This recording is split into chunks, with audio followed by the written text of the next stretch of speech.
एक पारंपरिक ग्रामीण गांव जहां कच्चे रास्ते, मिट्टी के घर और हरे भरे खेत मौजूद है।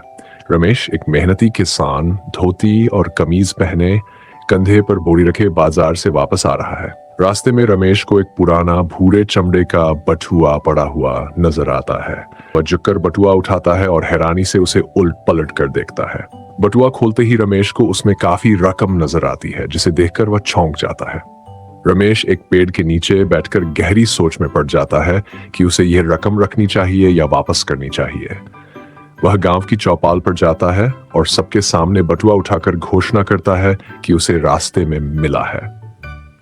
एक बूढ़ा व्यक्ति सफेद दाढ़ी और कमजोर शरीर के साथ घबराया हुआ चौपाल में प्रवेश करता है। बूढ़ा आदमी रोते हुए कहता है कि उसका बटुआ खो गया था और रमेश मुस्कुराकर उसे बटुआ वापस कर देता है। बूढ़ा व्यक्ति खुश होकर रमेश को गले लगा लेता है और उसे ढेरों आशीर्वाद देता है। चौपाल में मौजूद गांव के लोग रमेश की ईमानदारी पर तालियां बजाते हैं और उसकी प्रशंसा करते हैं। गांव के मुखिया रमेश को एक नई बैलगाड़ी और बीज खरीदने के लिए धन प्रदान करते हैं। रमेश अपने खेत में खुशी खुशी काम कर रहा है। उसके पास नई बैलगाड़ी है और उसके चेहरे पर संतोष छलक रहा है।